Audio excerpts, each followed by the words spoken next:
Brought to you by Mandu Engineering College is where you learn. छिटो भनेकै world link Nepal finance limited.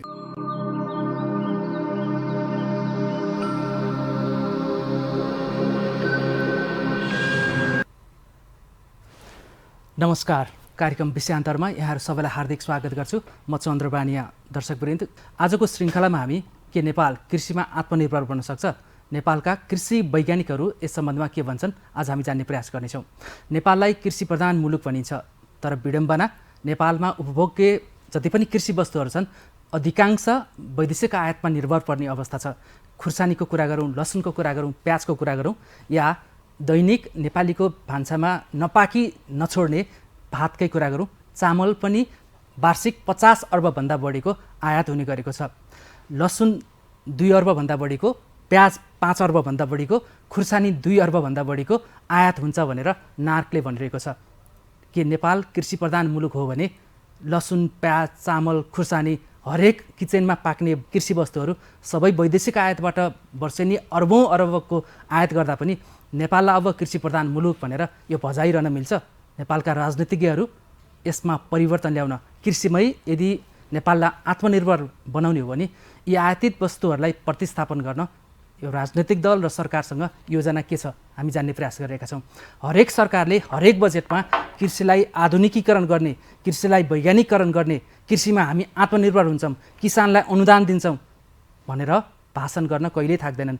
हालै आएको बजेटमा पनि अर्थमन्त्रीले यही कुरा भन्नुभएको छ र सांसदले उठाइरहेका प्रश्नहरूको जवाफ दिँदा कृषि मन्त्रीलाई पनि हम्मे हम्मे परिरहेको छ।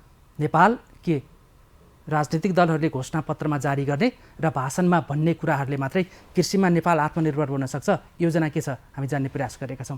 यो विषयमा आज हामी अलिक फरक ढङ्गले विशेष संवाद गर्ने प्रयास गरेका छौँ। हामी वैज्ञानिकको दृष्टिकोण कृषिमा खोजिरहेका छौँ। नेपालमा कृषि वैज्ञानिकहरू पनि प्रशस्तै हुनुहुन्छ, 101 हुनहार कृषि वैज्ञानिकहरू हुनुहुन्छ। त्यसमध्येको एक नेपाल कृषि अनुसन्धान परिषद नार्कका नवनियुक्त कार्यकारी निर्देशक डाक्टर ध्रुवराज भट्टराई आज हामीसँग हुनुहुन्छ। उहाँ आफैमा अब्बल कृषि वैज्ञानिक हुनुहुन्छ। उहाँको योगदानका पनि कुराहरू धेरै छन्।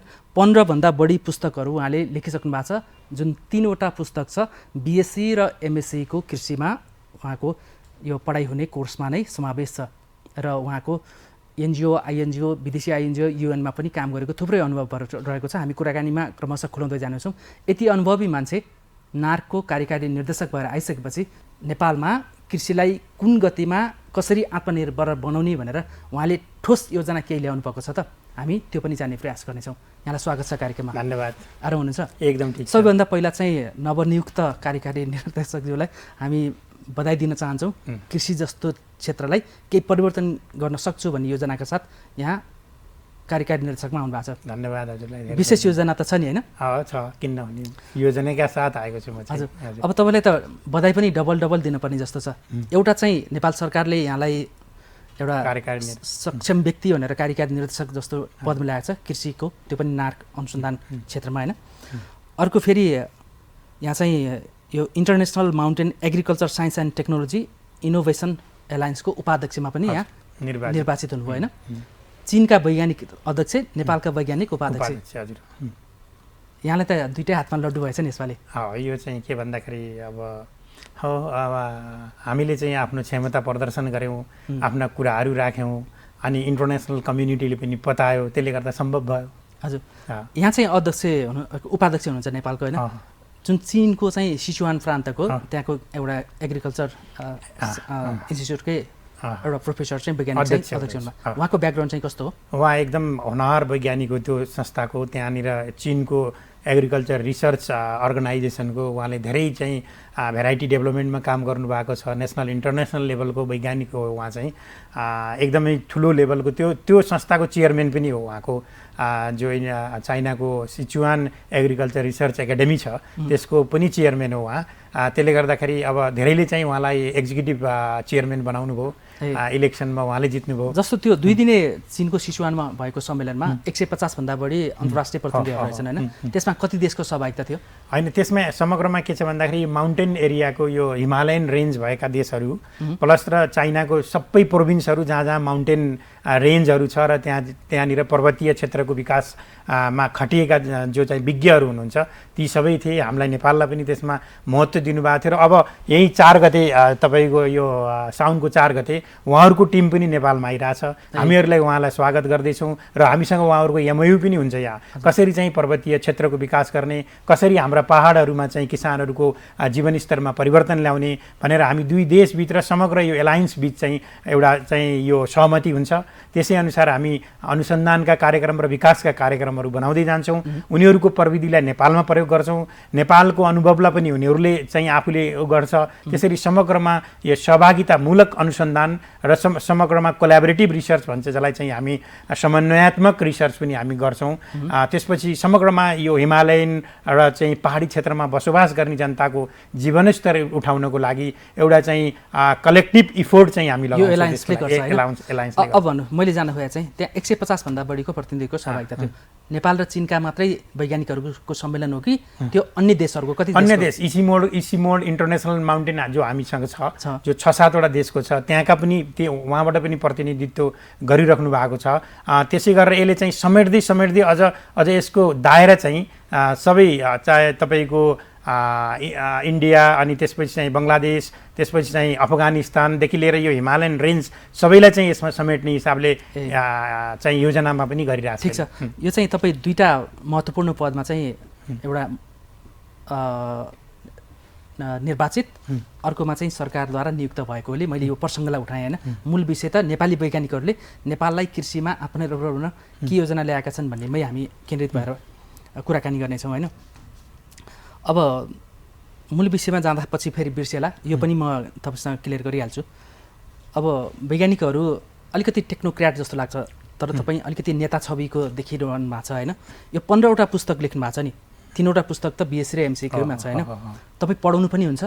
मैले चाहिँ अहिले चाहिँ पढाउन सुरुमा चाहिँ मैले 2003 तिर मैले एमएससी बिएससीको स्टुडेन्टहरूलाई पनि पढाउँथेँ। अब त्यसपछि चाहिँ म अनुसन्धानमा बढी लागेँ र कहिलेकाहीँ भिजिटिङ लेक्चर चाहिँ मैले दिने गरेको छु युनिभर्सिटीमा, नेपालमा मात्रै नभएर कहीँ इन्डियामा पनि युनिभर्सिटीहरूमा दिएँ, विदेशमा पनि म गएँ। त्यस्तो खालको चाहिँ टक प्रोग्रामहरू दिने र स्टुडेन्टहरूलाई चाहिँ उनीहरूलाई लेटेस्ट टेक्नोलोजीको बारेमा चाहिँ क्लासहरू दिने चाहिँ गरिरहेको छु। तर रेगुलर चाहिँ म एज अ प्रोफेसर जस्तो गरेर चाहिँ पढाएको छैन। र तर हामीले चाहिँ के भन्दाखेरि एज अ रिसर्चरको हिसाबले यही कृषि र पशु के अरे हाम्रो नेपालको युनिभर्सिटीका पनि तपाईँको विद्यार्थीहरूलाई गाइड गर्ने एज अ एडभाइजरी मेम्बरको रूपमा त अन्य देशका विद्यार्थीहरूलाई पनि गाइड गर्ने काम चाहिँ हामी गरिरहेको हुन्छौँ। नार्कमा यहाँको संलग्नता 20 वर्षदेखि छ। नार्कमा चाहिँ म एज अ वैज्ञानिकको रूपमा 20 वर्षदेखि वैज्ञानिक भएर आएँ। त्यसपछि म वरिष्ठ वैज्ञानिक नार्कमा वरिष्ठ वैज्ञानिकको रूपमा नै अहिले मेरो पोस्ट नै वरिष्ठ वैज्ञानिक हो। त्योभन्दा पहिले म 5 वर्षसम्म युएसएडमा as a high value crop एक्सपर्टको रूपमा काम गरेँ। त्यसपछि चाहिँ तपाईँको युरोपियन युनियनको प्रोजेक्टमा पनि काम गरेँ मैले, बागमती वाटरसेड म्यानेजमेन्ट प्रोग्राम भन्छ त्यसलाई, वाटरसेड म्यानेजमेन्ट अफिसरको रूपमा काम गरेँ। पछि चाहिँ प्रोजेक्ट म्यानेजर भएँ म यो जापान फन्डेड कम्युनिटी डेभलपमेन्ट प्रोग्रामको। अनि त्यो छोडेर चाहिँ म एज अ वैज्ञानिकको रूपमा फेरि नेपाल सरकारमा यो कृषि अनुसन्धान सेवाभित्र प्रवेश गरेँ। त्यहाँ बसेर मैले भेराइटी डेभलपमेन्टका काम, तरकारीको जातीय विकासमा काम गरेँ।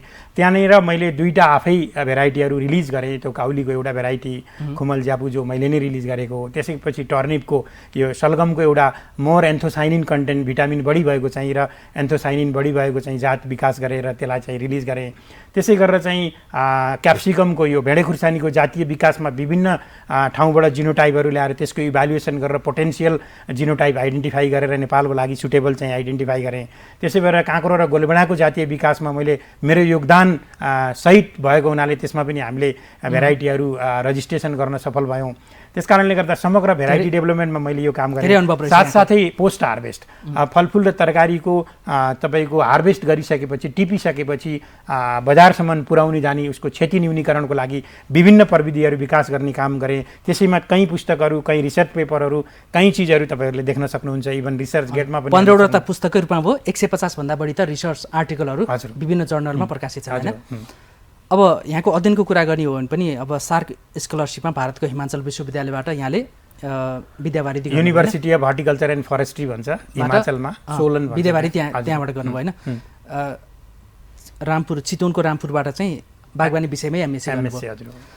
अब केन्द्र प्रमुखदेखि निर्देशक हुँदै अहिले नवनियुक्त कार्यकारी निर्देशक हुनुहुन्छ नेपाल कृषि अनुसन्धान परिषद नार्को होइन। नार्को। यति सक्षम व्यक्तित्व नार्कले नेतृत्वमा पाउँदा यहाँको नियुक्तिको विषयलाई लिएर चाहिँ किन होहल्ला भएको नि, विरोध गरिरहेका छन् नि? होइन यस्तो छ, हेर्नुहोस् नेपालमा चाहिँ तपाईँको केही गर्छु भन्नेलाई समस्या आउँछ। यहाँ सबै सेक्टरमा हेर्नुहोस् तपाईँले त्यो देख्नुहुन्छ। अर्को पाटोमा के छ भन्दाखेरि म प्राविधिकमा आएको होइन, यो नार्कमा प्राविधिकमा आएका मान्छेहरूले प्राविधिक भएर म यति वर्षसम्म बसेँ त्यसपछि वैज्ञानिक भएँ भन्नेहरू छन् यहाँ। त्यो कोही मान्छेहरू यस्तो पनि छ जो वैज्ञानिक नभइकन वरिष्ठ वैज्ञानिक पनि बनिरहेछ।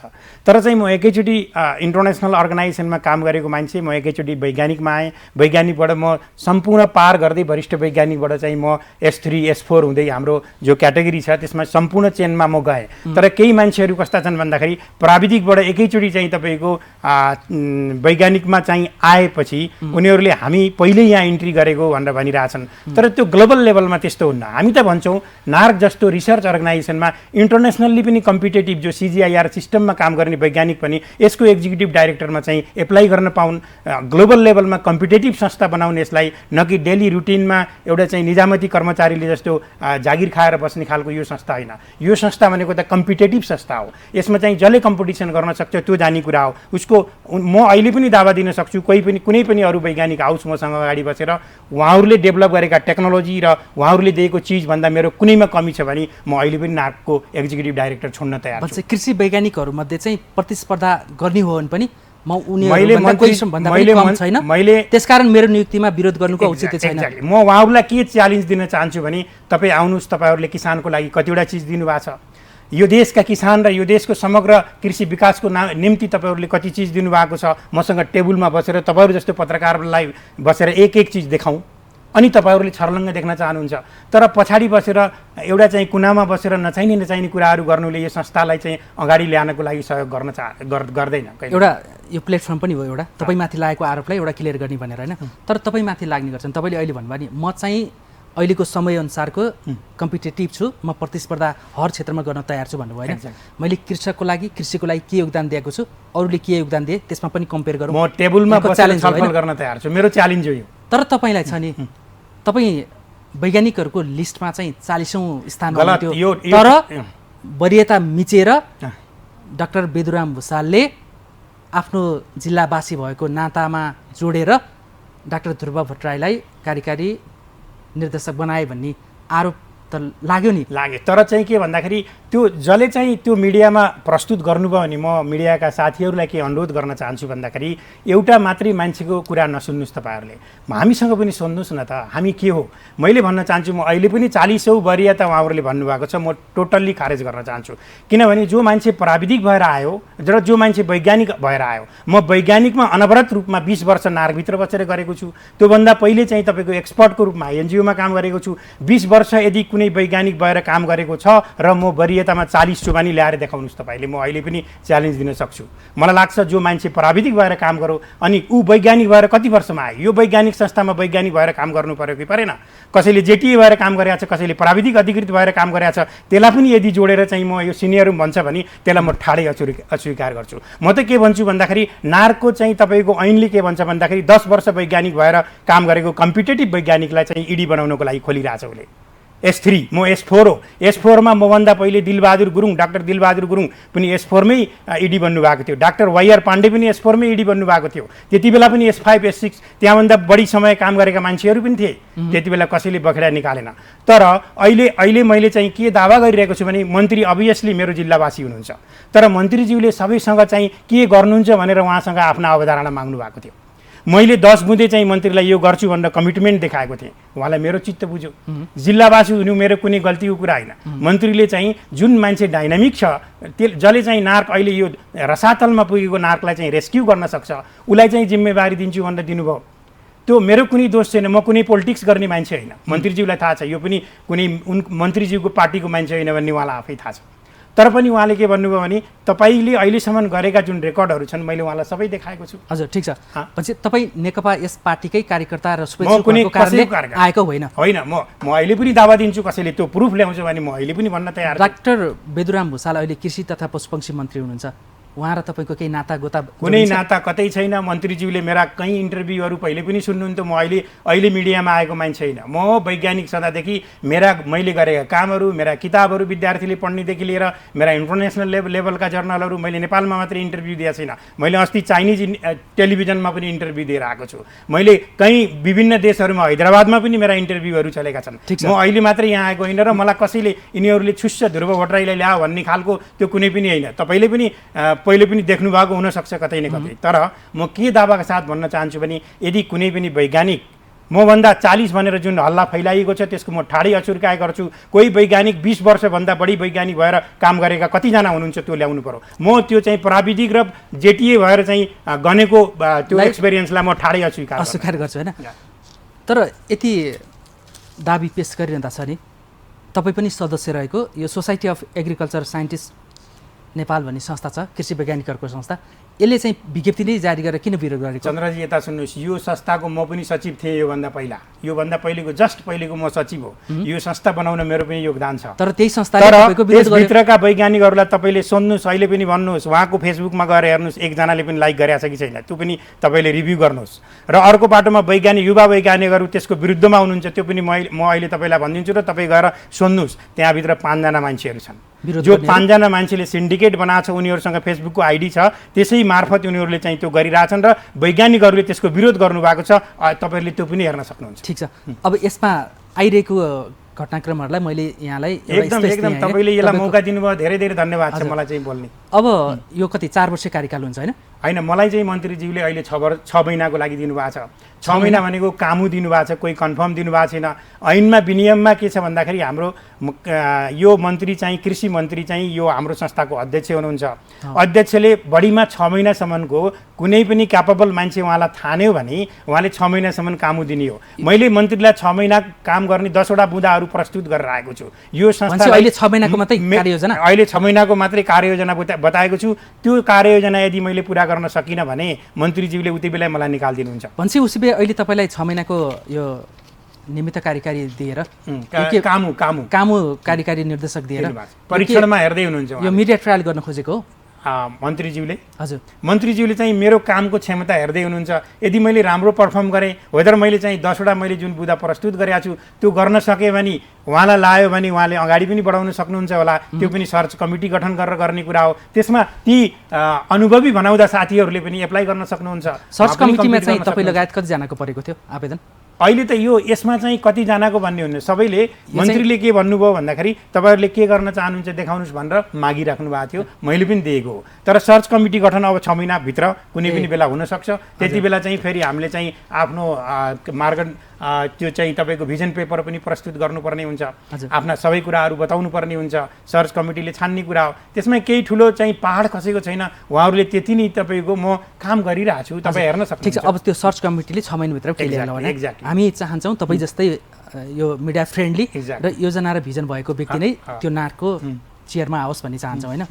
अब तपाईँ त 20 वर्षदेखि वैज्ञानिकै रूपमा नार्कमा हुनुहुन्छ होइन? त्यो नार्कभित्र चाहिँ कहाँ के लुप होल्सहरू छन्, कहाँ बेइमानीहरू भएका छन्, वैज्ञानिकहरू सुतेर खाएका छन् कि रिसर्चमै गएका छन् र कृषिमा योगदान दिएका छन् भन्ने त तपाईँलाई सबै थाहा छ नि होइन? चुनौतीहरू धेरै छन् कि अवसरहरू धेरै छन्? त्यस्तो छ हेर्नुहोस् चन्द्रजी, मैले तपाईँलाई अत्यन्त दुःखका साथ भन्नुपर्छ। म जति बेला युएसएडको BDS म्याप्स भन्ने प्रोजेक्ट छोडेर नार्कमा आएँ त्यति बेला त्यहाँ धेरै सुविधाहरू थिए। तर पनि हामी के गर्वका साथ आयो भने यो वैज्ञानिक संस्था हो। यहाँ हामीभन्दा दिग्गज सरहरू पनि यहाँ वैज्ञानिक हुनुहुन्छ। यो संस्था त्यति बेला राम्रै थियो 20 वर्ष पहिलाको कुरा। तर अहिले चाहिँ के भन्दाखेरि यस्ता म्यानेजमेन्टमा मान्छेहरू पुगे जसले गर्दा यो संस्थालाई धराशायी बनाएर यहाँका वैज्ञानिकहरू 10 वर्ष काम गरेका वैज्ञानिकहरू पनि यो छोडेर आङ्गिक क्याम्पसतिर पढाउन जान थाले। भनेको कि यसको जिम्मेवारी कसले लिने? अनि यो संस्थालाई चारैतिरबाट एउटा राजनीति गर्ने अखडाको रूपमा डेभलप गरियो। हेर्नुहुन्छ तपाईँले भन्दाखेरि एकजना तल्लो लेभलको मान्छेले यहाँको जला पनि जे पनि गर्न सक्ने अवस्था भयो। ग्रुप बनाएर बसिरहेछ।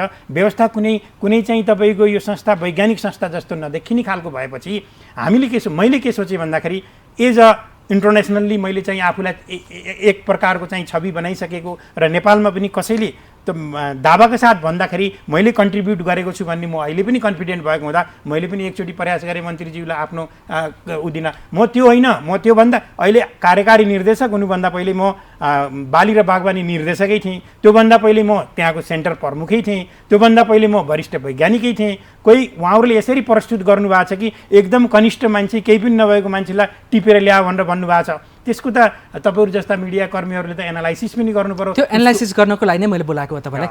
एउटा ठुलै ब्रोडसिटकै नेसनल डेलीमा चाहिँ यो आयो, एकदमै कनिष्ठ, त्यो पनि 40औँ भनेर जुन प्रचार गरियो नि सर, त्यो के भन्दाखेरि 20 वर्षसम्म लगातार वैज्ञानिक भएर काम गरेका कतिजना हुनुहुन्छ आएर उभिन लगाउन त यहाँ। ठिक छ, आउनु आइहाल्नुभयो, तपाईँको पद टिकोस्, तपाईँले गर्ने अवसर त्यहाँ मिलोस्। होइन, एउटा चन्द्रजी म यहाँ भन्छु, यदि त्यस्तो हुन्थ्यो भने तपाईँहरू त बुझ्ने पत्रकार हो, यदि त्यस्तो हुन्थ्यो भने उहाँहरूले के गर्नुहुन्थ्यो थाहा छ?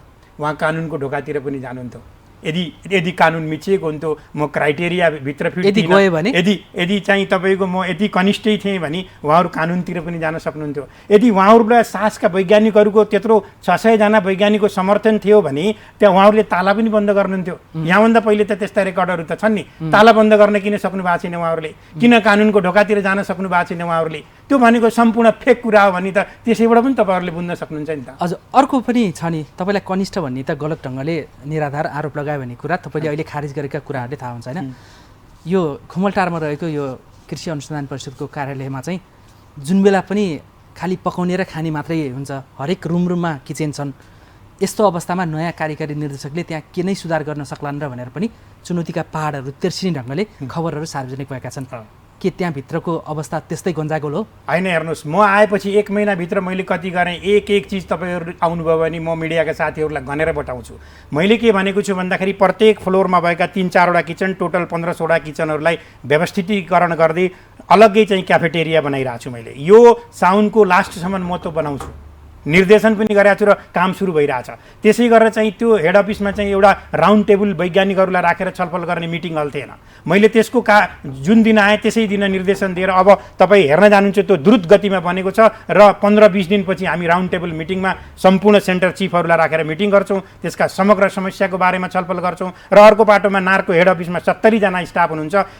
हेड अफिसको इतिहासमा अहिलेसम्म चाहिँ स्टाफ मिटिङ भएको थिएन। त्यसलाई म आउने दिनदेखि सुरु गरेर प्रत्येक महिना मन्थली मिटिङ गरेर सम्पूर्ण साना कर्मचारीको पनि आवाज म सुन्दैछु। र समग्र सुधारको लागि चाहिँ हामीले त्यहाँ ब्युटिफिकेसनको कुरा गरेका छौँ। इन्टरनेसनल लेभलको चाहिँ हामीले चाहिँ अडिटोरियम हल बनाउने कुरा लङ टर्ममा सोचिरहेका छौँ। त्यहाँ समग्र रूपमा त्यहाँबाट पाउने सुविधा र सेवाहरू चाहिँ चुस्त दुरुस्त रूपमा जनतामा पुर्याउने कुरा गरेका छौँ। हामीले स्थानीय सरकारका प्राविधिकहरूलाई तालिम दिने योजनाहरू समावेश गरेका छौँ। हामीले समग्रमा चाहिँ उद्यमी किसान र बेरोजगार युवाहरूको लागि सिधै चाहिँ वैज्ञानिकसँग आवासीय तालिम दिएर चाहिँ बसालेर भित्री राखेर सिकाउने कुरा गरेका छौँ। हामीले भन्छौँ कुनै पनि चाहिँ तपाईँको पौडी खेल्न नजानेको मान्छेलाई एकैचोटि चाहिँ नदीमा फाल्यो भने त्यसले चाहिँ तैर्न सक्दैन। त्यस कारणले कृषि अनुसन्धान भनेको यस्तो पोखरी हो जहाँनिर युवाहरूलाई अथवा त्यस्ता एन्टरप्रेन्योरहरूलाई पौडी खेल्न सिकाइन्छ, कृषिको विधाहरूमा, टेक्नोलोजिकल इस्युहरूमा, अनि तीमाथि लगानी गर्यो भने सरकारले परिवर्तन गर्न सक्छ भन्ने मान्यताका साथ हामीले युवाहरूको लागि आवासीय तालिमको व्यवस्था गरेका छौँ। म आइसकेपछि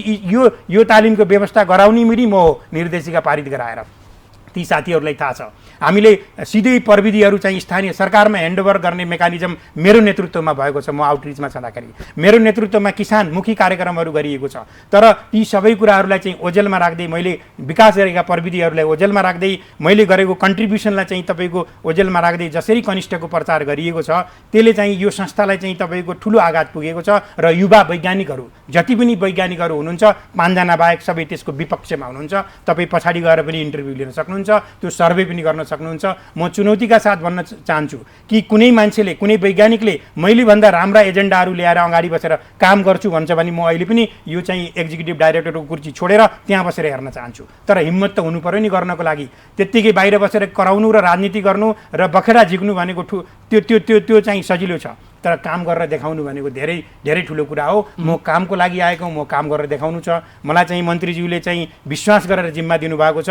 म एक दिनको हिसाब मेरो डायरीमा राखेको छु। कुनै पनि बेला कुनै मिडियाका साथीहरू आउनुहुन्छ, म त्यो काम डायरीमा पनि देखाउँछु र त्यहाँ फिल्डमा पनि देखाउँछु। र समग्र प्रविधि विकासको लागि 63वटै अफिसलाई भाइब्रेन्ट बनाएको छु मैले, चलायमान बनाएको छु मैले, सिस्टमलाई चाहिँ स्ट्रेन्थेन गरेको छु मैले, सुरुवात पनि गरेको छु। र म दावाका साथ भन्छु 3 वर्षभित्र यो नार्कलाई चाहिँ बङ्गलादेश कृषि अनुसन्धान परिषद बार्क बराबर पुर्याउने मैले त्यो चुनौती स्वीकार गरेको छु। एकदमै यहाँको आत्मामा चाहिँ एउटा जलन छ, एउटा आगो पनि छ, एउटा उत्साह र योजना पनि छ। दर्शकवृन्द, जिएनएन एचडी टेलिभिजनबाट अहिले कार्यक्रम विषयान्तर प्रसारण भइरहेको छ र यो कार्यक्रममा हामीले नेपालका कृषि वैज्ञानिकहरू मुलुकलाई कृषिमा आत्मनिर्भर बनाउन के गर्ने योजनामा छन् भन्ने सन्दर्भमा कुराकानी गर्ने क्रममा अहिले मिडियामा आएका केही विवादित कुराहरूलाई हामीले स्पष्ट पार्ने प्रयास गऱ्यौँ। हामीसँग आज नेपाल कृषि अनुसन्धान परिषद नारका नवनियुक्त कार्यकारी निर्देशक वरिष्ठ वैज्ञानिक डाक्टर ध्रुवराज भट्टराई हुनुहुन्छ।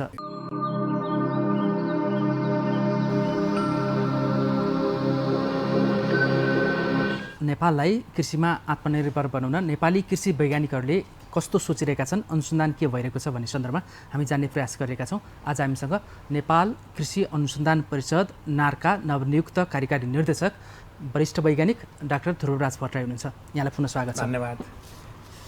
हामी ब्रेक अगाडि चाहिँ तपाईँका केही अलिकति सर्ट बायोग्राफी र अलिकति विवादित विषयहरूलाई हामीले स्पष्ट पार्ने प्रयास गऱ्यौँ होइन।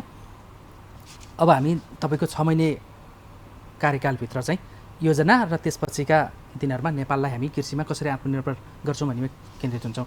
अघि तपाईँले ब्रेक अगाडि चाहिँ म यो 6 महिनाभित्र नै या मेरो कार्यकालमा यो नेपालको नार्कलाई चाहिँ बङ्गलादेशको बागवानी केसँग चाहिँ जस्तै बनाउँछु भन्नुभयो भने के सार्कमा चाहिँ बङ्गलादेशको त्यो सबभन्दा नमुना हो चन्द्रजी। यस्तो छ, यो नेपाल कृषि अनुसन्धान परिषदको परिकल्पना भारतीय कृषि अनुसन्धान परिषद जसलाई आइसिआर भन्छ त्यसको सफलतापछि हामीले चाहिँ के सोच्यौँ भने वास्तवमा आइसिआर जस्तै मोडलमा नार्कलाई चाहिँ लिएर जाउँ, नेपाल कृषि अनुसन्धान परिषद बनाऊ।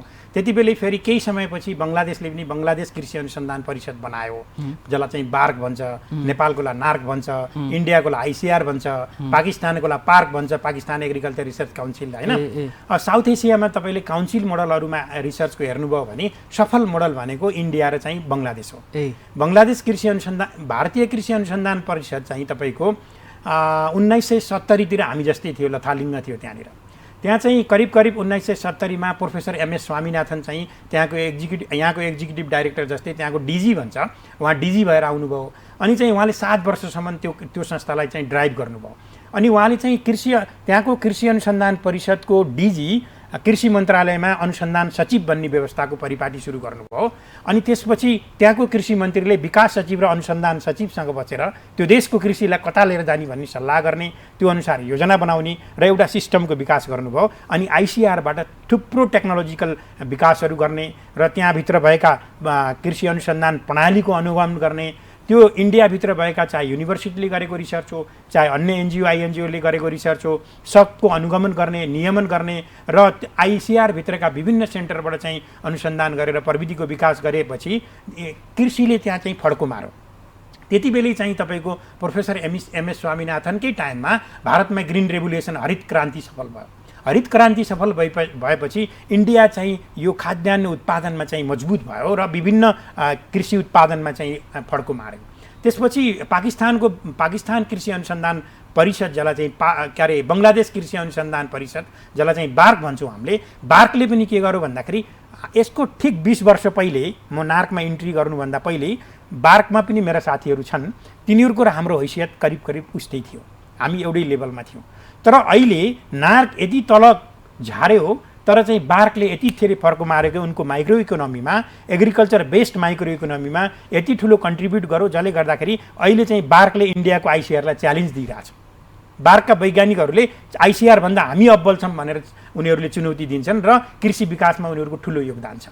तर नार्कमा के भयो भन्दाखेरि नार्कभित्र राजनीतिकरण भयो, धेरै पोलिटिकल पार्टीहरूका संस्था, ती सङ्गठनहरू, ती सबै कुराहरू र वैज्ञानिकहरू पनि आफ्ना बनाएर चाहिँ वैज्ञानिक मोहुम भन्नुभन्दा पनि तपाईँहरूको झुन्ड बनाएर आफ्ना स्वार्थपूर्ति गर्नेतिर भयो। तपाईँलाई थाहा छ नेपालको विश्वविद्यालयमा चाहे रामपुरमा हेर्नुहोस् त्यहाँ धेरै राजनीति हुन्छ, पोलिटिक्स हुन्छ, हनान हुन्छ, ग्रुप हुन्छ।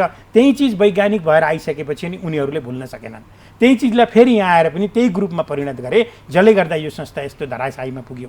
अनि हामीले त्यसलाई व्यवस्थापन गर्न पनि कसैले सकेन। त्यस कारणले गर्दा पवित्र संस्था जसलाई चाहिँ कृषि विकासको निम्ति स्थापना गरिएको थियो, नेपालभित्र चाहिँ कृषि क्रान्ति गर्नको लागि जन्माइएको यो संस्थालाई चाहिँ एउटा त्यस्तो खालको तपाईँको अखडाको रूपमा परिणत गरियो जहाँनिर चाहिँ तपाईँको यो संस्थालाई दोहन गर्ने, यो संस्थालाई चाहिँ प्रयोग गर्ने, तर यस मार्फत चाहिँ केही पनि अगाडि नबढाउने खालको भइसकेपछि अहिले यो संस्थाको हैसियत के पनि अस्ति भर्खर हाम्रो काउन्सिल मिटिङमा तपाईँको प्लानिङ कमिसनको भाइस चेयरम्यान आउनुभएको थियो 2 महिना पहिले। उहाँले के भन्नुभयो भन्दाखेरि यो नार्क चाहिँ खारेजीको एक नम्बर लिस्टमा परिरहेछ भनेर भन्नुभयो। अब यो अवस्थामा पुग्दाखेरि पनि हामी जस्तो वैज्ञानिकहरू चुप लागेर बस्नु त भएन नि सर।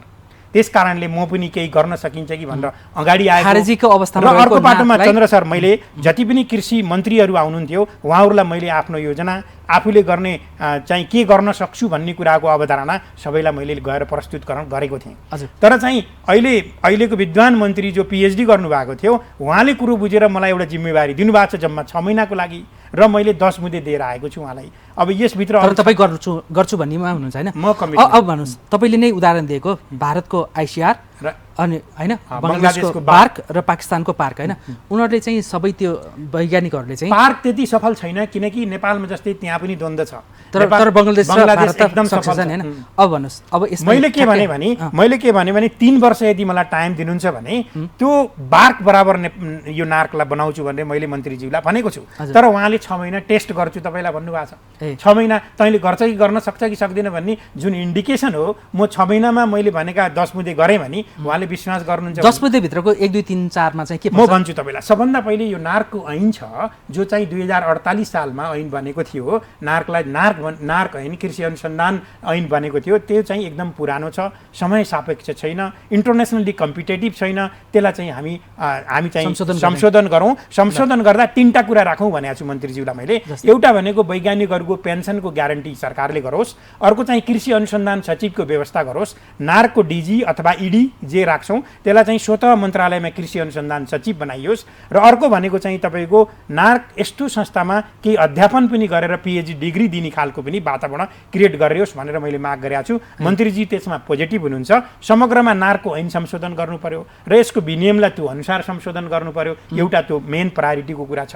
अर्को कुरा के छ भन्दाखेरि नार्कभित्र सबै अनुसन्धान केन्द्रहरू भएका ल्याबहरू सब तपाईँको यस्तो अवस्थामा छन् कि जीर्ण भएका छन्। तिनलाई कसरी चाहिँ रिभाइभ गर्ने र तिनलाई स्तरोन्नति गर्ने त्यसमा हामीले काम सुरु गरेका छौँ। ती चाहिँ तपाईँको ब्युटिफिकेसनका कुरा, त्यो चाहिँ फिल्ड सुधारका कुरा र ल्याब सुधारका कामहरू हामी अहिले नै अगाडि बढाइरहेका छौँ। त्यसै गरेर चाहिँ अर्को मेरो बुँदा के छ भन्दाखेरि हामीले प्रदेश कृषि अनुसन्धान निर्देशनालय बनाएका छौँ। त्यसलाई चाहिँ अधिकार दिएका छैनौँ केही पनि। त्यसलाई अधिकार सम्पन्न बनाऊ, प्रदेश र स्थानीय सरकारलाई समन्वय गर्ने अधिकार दिउँ, उनीहरूसँग एमओयू गर्ने अधिकार दिउँ, र एउटा समग्र सिस्टमलाई चाहिँ यो प्रविधि ट्रान्सफर गर्ने सिस्टमलाई मजबुत बनाऊ।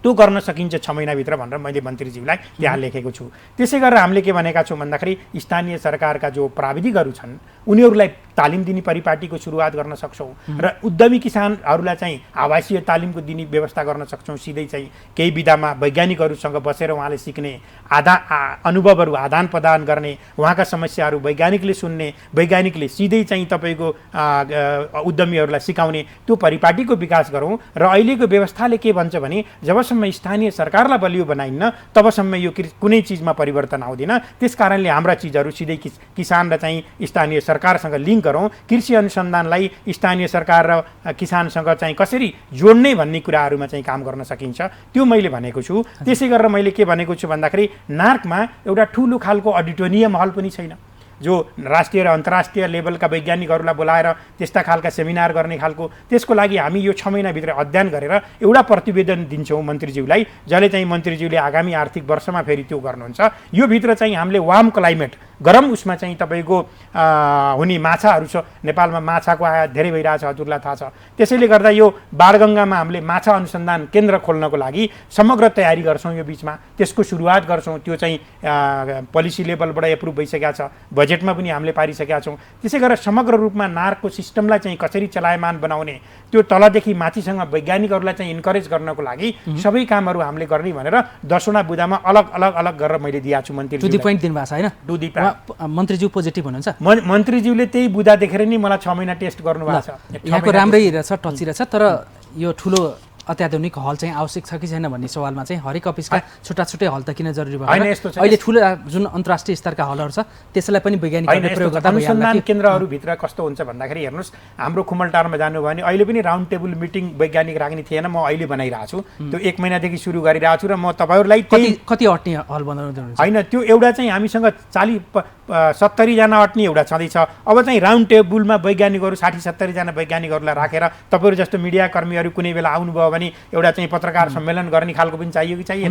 हाम्रो कुराहरू बताउनु। चिटिक्क परेको अफिस र हलहरू बनाउनु होला होइन? अब भन्नुहोस्, अब तपाईँले यो बारको पनि आइसिआरको पनि पारको पनि उदाहरण दिनुभएको छ, नारसँगै जोडेर। एउटा मैले यसमा जोडेँ मेरो बुँदामा। हामी नारका विभिन्न 63वटै स्थानबाट हामीले चाहिँ विभिन्न सेवाहरू दिन्छौँ। त्यो भनेको चाहिँ विभिन्न प्रकारका ब्रिडहरू हो, त्यो भनेको बिउहरू हो, त्यो भनेको विभिन्न बेर्नाहरू हुन सक्छन्, विभिन्न प्रकारका तपाईँको चल्लाहरूदेखि लिएर माछाका भुराहरूदेखि लिएर सबै सेवाहरू जो हामीले दिन्छौँ नि, त्यसलाई चुस्त दुरुस्त र तुरुन्त एकदमै तपाईँको प्रभावकारी ढङ्गले हामीले अगाडि बढाउने हिसाबले योजना बनाएका छौँ। साथै हामीले विभिन्न गाउँहरूमा अथवा पालिकाको विभिन्न इकोलोजिकल जोनहरूमा डेडिकेटेड आउटरिच साइट भनेका छौँ हामीले। डेडिकेटेड आउटरिच साइटमा चाहिँ त्यो मेरै परिकल्पना हो। डेडिकेटेड आउटरिच साइटमा चाहिँ हामीले त्यहाँ किसानलाई डेलिभरी दिने, हाम्रा टेक्नोलोजीहरू डिफ्युजन गर्ने ठाउँ चाहिँ हामी बनाउँदैछौँ। किसानको खेतमै गएर अनुसन्धान कर्मीहरूले अनुसन्धान गर्ने, भएका चिजहरूलाई त्यहाँ डिफ्युजन गर्ने, पब्लिक प्राइभेट पार्टनरसिप एप्रोचमा जस्तै त्यहाँ उद्यमीहरूलाई पनि बोलाउने, त्यहाँ व्यापारीहरूलाई पनि बोलाउने, प्रविधि किसानको खेतमा परीक्षण गर्ने। वास्तवमा त्यो पोट्याटो मानव कुनै चाहिँ चिप्स बनाउने पोट्याटो छ भने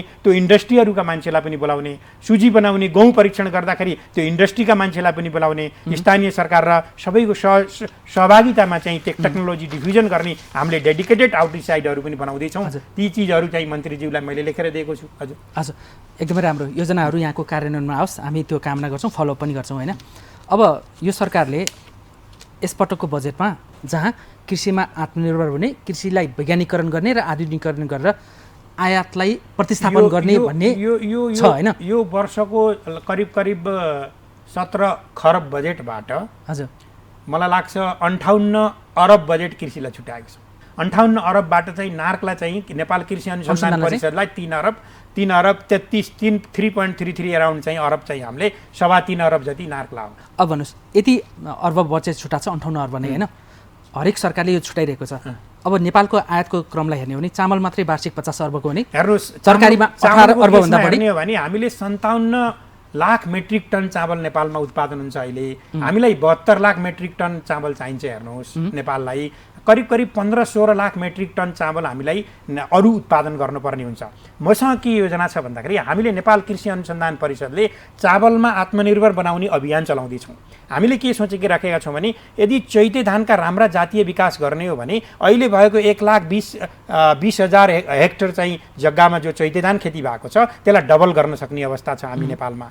हामीले उत्पादन त्यहाँबाट बढाउन सक्छौँ। हामीले हाइब्रिड धानहरू विकास गरेका छौँ। हर्दीनाथ हाइब्रिड 1, हर्दीनाथ हाइब्रिड 2 भन्ने चाहिँ नार्कले विकास गरेको छ र हामीले समग्रमा अन्तर्राष्ट्रिय धान अनुसन्धान केन्द्र इरी भन्छ जसलाई चाहिँ फिलिपिन्सका वैज्ञानिकहरूसँग समन्वय गरेर एउटा नयाँ परियोजना डेभलप गरेका छौँ। त्यो परियोजना आगामी उसमा छिटो लागू भयो भने समग्रमा 10 वर्षभित्र नेपाल कृषि अनुसन्धान परिषदको प्रविधिले चाहिँ तपाईँको नेपालमा आत्मनिर्भर चाहिँ धानमा बनाउन सक्ने योजना हामीले प्रस्तुत गरेका छौँ। तर त्यसको लागि के छ भन्दाखेरि एउटा चाहिँ हामीले जातीय विकास गर्ने हो र बिउको उपलब्धता गराउने हो। त्यसपछि चाहिँ मल र सिँचाइको पनि आवश्यकता उत्तिकै पर्छ। बिउ चाहिँ कस्तो खालको उत्पादन गर्दै हुनुहुन्छ? हाइब्रिडमा हामीले बढी चाहिँ ध्यान दिएका छौँ। उच्च उत्पादन गर्ने जातहरू चाहिए। त्यसको लागि चाहिँ हामीले अन्तर्राष्ट्रिय धान अनुसन्धान संस्थानसँग त्यो इरीमा छ, इरी भन्छ त्यसलाई चाहिँ, त्यो फिलिपिन्स र हामीसँग समन्वयमा नेपाल कृषि अनुसन्धान परिषदको राष्ट्रिय धान अनुसन्धान कार्यक्रम छ जो चाहिँ हर्दीनाथमा हामीले कोल्याबोरेटिभ रूपमा काम गरिरहेछौँ र 10 वर्षभित्र हामीले यसलाई चाहिँ आत्मनिर्भर बनाउने खालको योजना पनि पेश गरेका छौँ। चामल आयातमा रोकिन्छ 10 वर्षपछि रोक्ने हिसाबले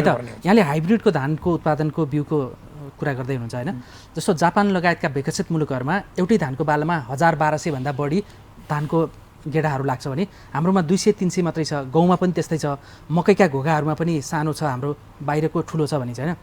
अब हामी चाहिँ रैथाने यो धान गहुँ मकै कोदो जे छ यो उपजहरू कृषि उपजहरू हामी रैथानेलाई बढी बचाउ गर्छौँ कि यसलाई चाहिँ हामी हाइब्रिडमा यस्तो छ हेर्नुहोस्, बढी उत्पादन हुन जान्छौँ? हामी अब दुईटा मोडलमा जानुपर्छ। हामी के भनेका छौँ, मैले के भन्न चाहन्छु भन्दाखेरि जति पनि हाम्रा रैथाने चिजहरू छन् जसको उत्पादन कम हुन्छ तर पोषक तत्त्व बढी राम्रो हुन्छ, कहीँ चाहिँ न्युट्रिएन्ट डेन्स फ्रुट एन्ड भेजिटेबल्सदेखि लिएर विभिन्न खाद्यान्नहरू छन्, हाम्रा लोकल चिजहरू छन्, पोषक तत्त्वले परिपूर्ण छन्, तिनी हामीले खानुपर्छ।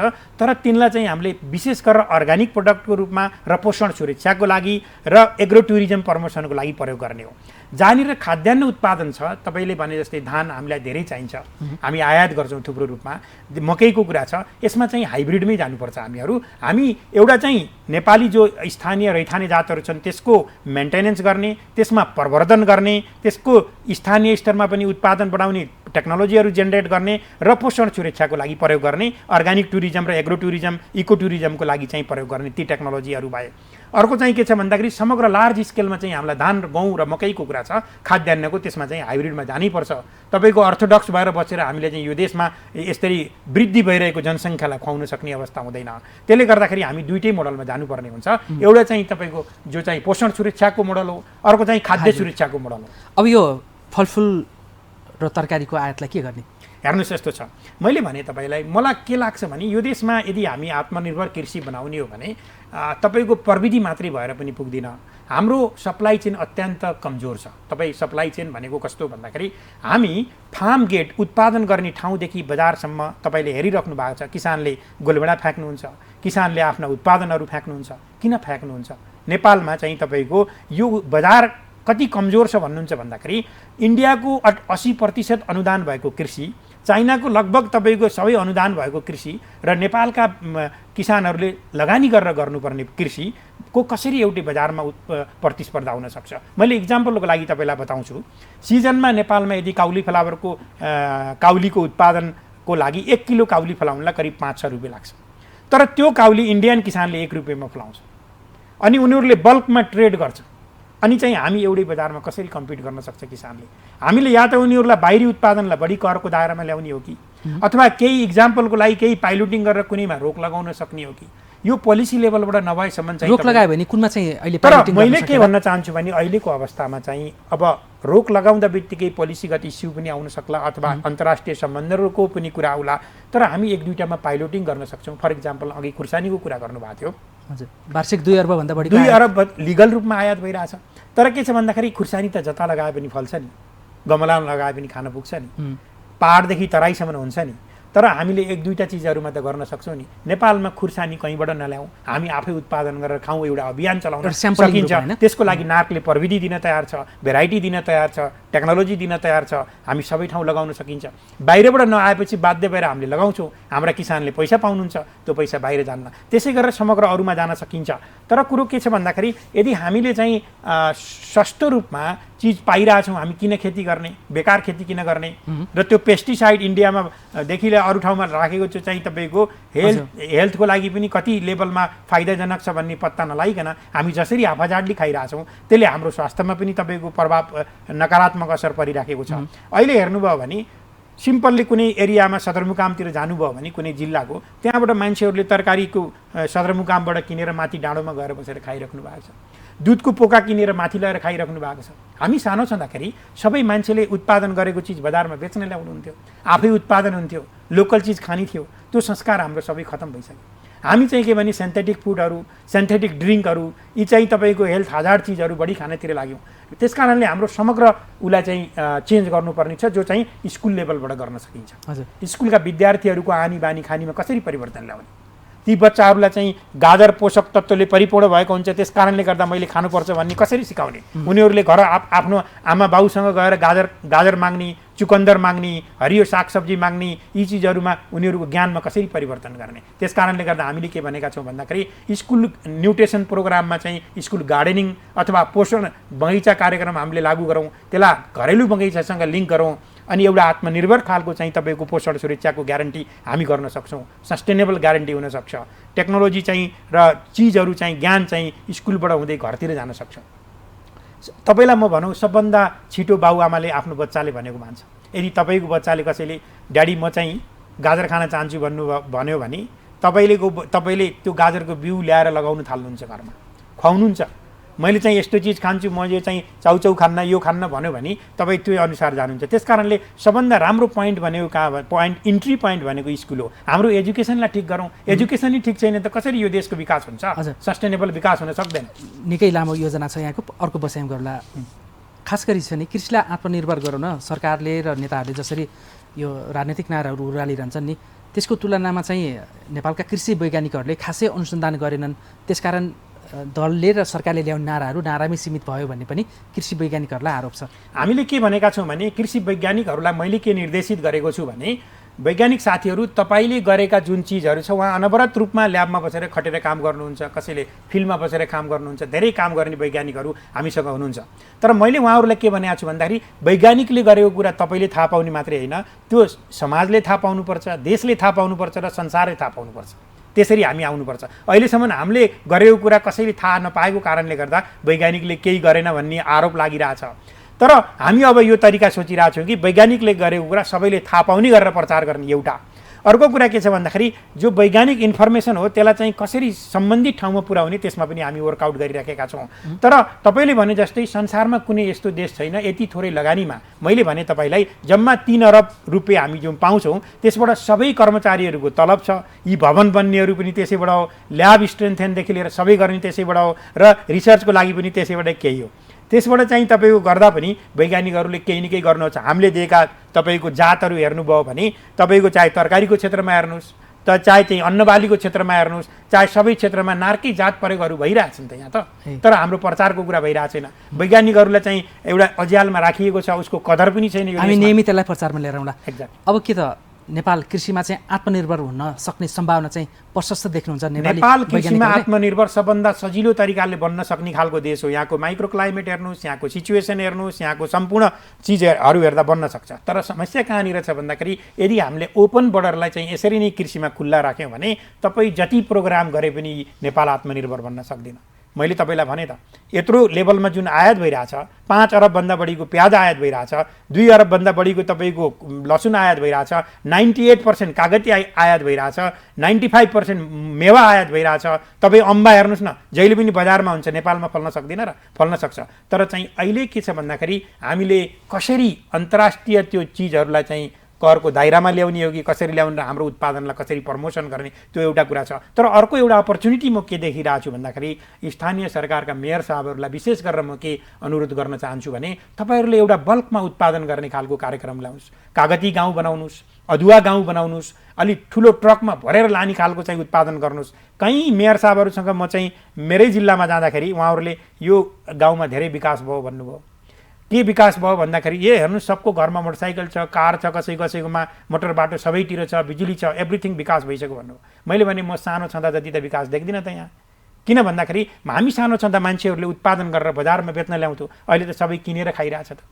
उत्पादन भनेको विकास हो। विकास भनेको जहिले पनि डेभलपमेन्ट भनेको प्रोडक्सन हो। प्रोडक्सन छैन भने त्यो विकास होइन। सबै किनेर खानुहुन्छ भने त्यो विकास होइन। जुन दिन रेमिटेन्स बन्द हुन्छ त्यस दिन चाहिँ तपाईँको यो सबै कुराहरू बन्द हुन्छ। अर्को एउटा कुरा के छ भन्दाखेरि कृषि प्रधान देशको जुन कुरा भयो, हेर्नुहोस् एउटा फ्याक्ट म तपाईँलाई भनौँ, यसको ठिक 48 वर्ष पहिल्यै नेपालको नेसनल इकोनोमीमा जिडिपीमा कृषिको योगदान 70% थियो।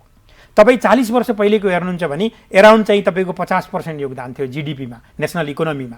त्यसै गरेर तपाईँले यसको 20 वर्ष पहिले हेर्नुहुन्छ, 60-61तिर हेर्नुहुन्छ भने त्यति बेला लगभग 30-32% थियो। 32% चाहिँ जिडिपीमा कन्ट्रिब्युसन थियो नेपालको एग्रिकल्चरको। अहिले 23%, 23.9%मा आइरहेछ। भनेको यो चाहिँ रेमिटेन्सभन्दा तल आइसक्यो। रेमिटेन्सको कन्ट्रिब्युसन नेसनल इकोनोमीमा बढी छ कृषिको भन्दा। त्यस कारणले कृषि प्रधान देश अब रहन सकेन, यो रेमिटेन्स प्रधान हुँदैछ।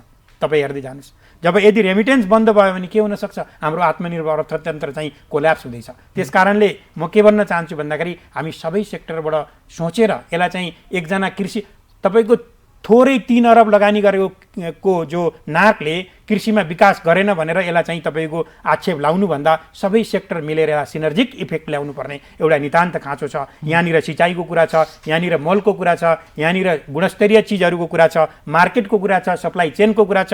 होलिस्टिक रूपमा हामी जान सक्यौँ भने मात्रै कृषिमा हामी आत्मनिर्भर बन्न सक्छौँ र देशको क्लाइमेट र देशको सम्पूर्ण सिचुएसन हेर्ने हो भने सबभन्दा सजिलो तरिकाले आत्मनिर्भर बन्ने देश नै हो हाम्रो। हस्, समय सकिएको छ। महत्त्वपूर्ण समय र एकदमै उत्साहजनक यहाँको अभिव्यक्तिको लागि यहाँलाई धन्यवाद। धन्यवाद हजुरलाई धेरै धेरै, मलाई मौका दिनुभयो आफ्ना कुरा राख्ने, त्यसको लागि धेरै धेरै धन्यवाद। हस्, थ्याङ्क यू। दर्शकवृन्द, जिएनएन एचडी टेलिभिजनबाट यहाँहरूले कार्यक्रम विषयान्तर हेर्नुभयो र हामीले आज नेपाललाई कृषिमा आत्मनिर्भर बनाउन नेपाली कृषि वैज्ञानिकहरूको योजना र भिजन के छ भन्ने सन्दर्भमा हामीले जान्ने प्रयास गऱ्यौँ। आज हामीले नेपाल कृषि अनुसन्धान परिषद नारका नवनियुक्त कार्यकारी निर्देशक एवं वरिष्ठ वैज्ञानिक डाक्टर ध्रुवराज भट्टराईबाट जान्ने प्रयास गऱ्यौँ। यिनी संवादको साथ कार्यक्रमबाट आज हामी सबै बिदा हुन्छौँ। नमस्कार।